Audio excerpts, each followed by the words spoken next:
So one of the explanations that I sometimes continue to hear as to a reason for the racial priesthood and temple restrictions is the tribe of Levi explanation from the Old Testament as an example that, well, God has always discriminated when he distributes priesthood authority. This was something that Professor Randy Bott at BYU taught before he gave his interview to the Washington Post.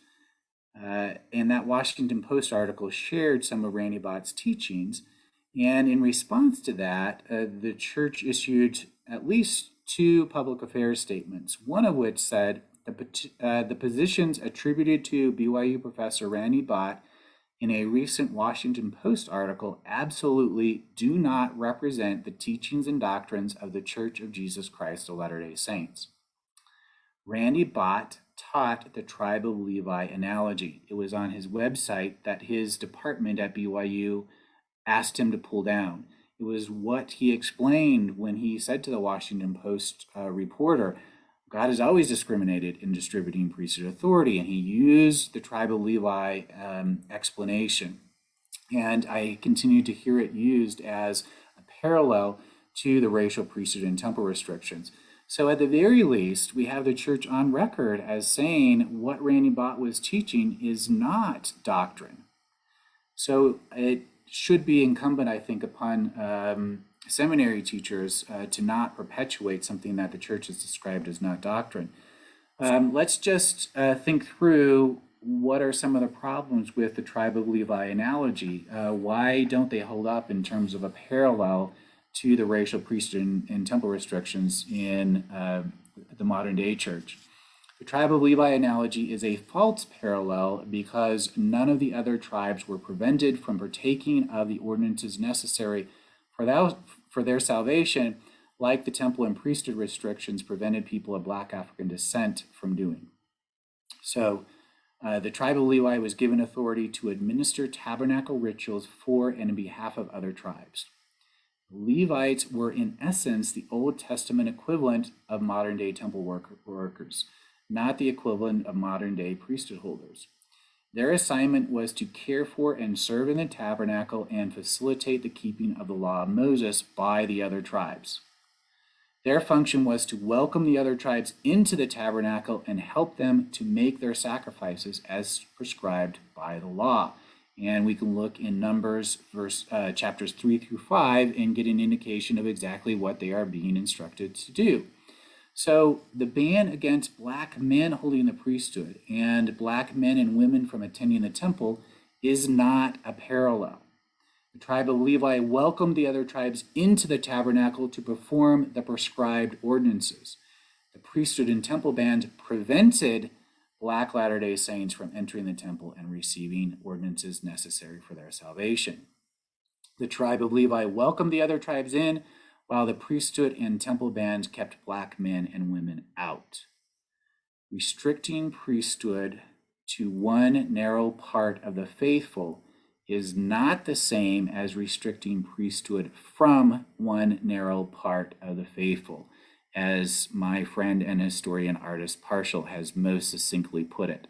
I love the way that she captures it in that one sentence. And it's important, I think, for us to sit with that and recognize that there is a distinction, even though sometimes we like to make these parallels. When we actually examine it closely, the parallel does not hold up. So I'm going to read Ardis's statement again. Restricting priesthood to one narrow part of the faithful is not the same as restricting priesthood from one narrow part of the faithful.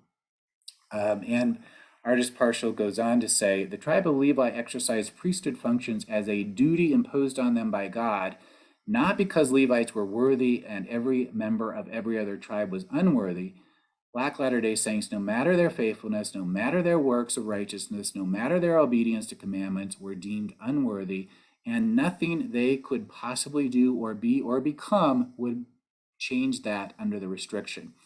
These are not parallels, in other words.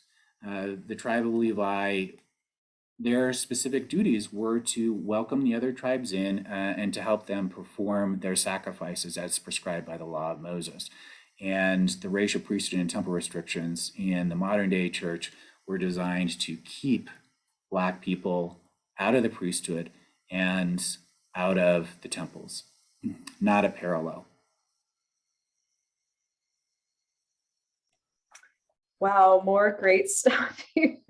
I'm learning so much. This is amazing. I've literally never heard an explanation about the tribe of Levi. I've always heard this as an explanation for why people don't have the priesthood, that it's just, God's always picking and choosing who gets the priesthood, but I just never thought about it in terms of access to the temple and temple ordinances. What a key point.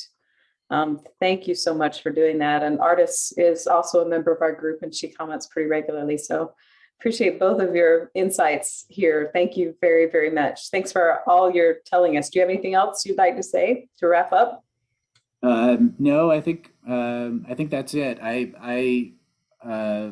I think it's important for us to recognize, especially in the wake of what happened with Professor Randy Bott at BYU, that the church specifically said what he was teaching is not doctrine. And so I hope that we are at the very least willing to abandon the tribal Levi analogy. It was something that Randy Bott was teaching and has been declared not doctrine by the leadership. So my only hope is that we stop perpetuating that and communicating it to the next generation.